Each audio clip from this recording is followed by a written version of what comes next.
Today is January 7, 2025.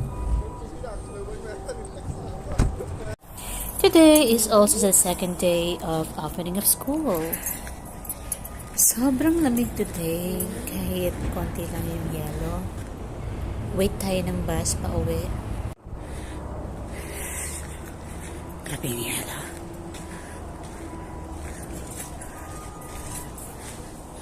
Ay, nagpainit muna.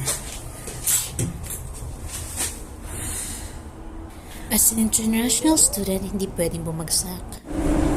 Maliban sa napakamahal ng tuition mo, need mo rin maghanap ng trabaho. Pero dahil buntis ako ngayon, hindi ako makapag-work. Sa totoo lang, nakawa na ako minsan kay partner. Alam mo, sa Pinas, never kami umuutang. Nakakaloka nga, dito pa kami natatambakan ng utang. Kaya sana yung may mga may utang dyan, magbayad na.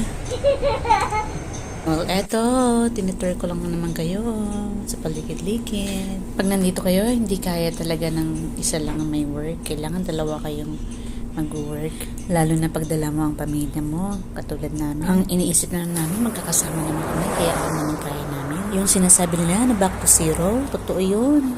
Kung pagkukumparan mo nga ang buhay dito tsaka sa Pinas, mas okay sa Pinas, magsipag ka lang. At magandang diskarte, syempre. Dito, bawal ang tamad. At dito, mahigpit sila. So, lahat dapat legal. Dito, marami kang dapat na baong pasensya. At syaga, lalo ngayon, ang daming policy na naiiba.